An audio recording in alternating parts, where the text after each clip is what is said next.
يا رئيس الوزراء علي الزيدي وزير المالية، الفقراء أولى بالعيدية من المنتسب.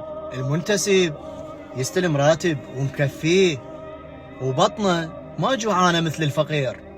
انزلوا للواقع وشوفوا آلاف من العراقيين يعانون آلام الفقر والعوز.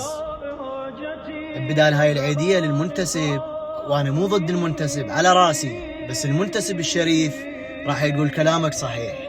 المنتسب الشريف ما راح ينتقد كلامي، لأن هو عنده راتب ومكفيه وموفيه.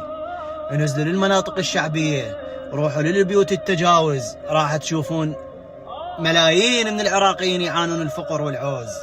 اللي ما عنده إيجار، واللي ما عنده فلوس كشفة، واللي ما عنده فلوس عملية. بدال هاي 150,000 دينار للمنتسب، أجمعها إذا ما ردت تنطيها للفقير، أجمعها كم مليار يصيرن، وابن مدن للفقير. والعراق اللي ما عنده بيت انطيه بيت من هاي 150,000 دينار المبادرة اللي اعطيتها عيدية للمنتسبين. بدال ما تخمون بطون مليانة، تخموا بطون جوعانة.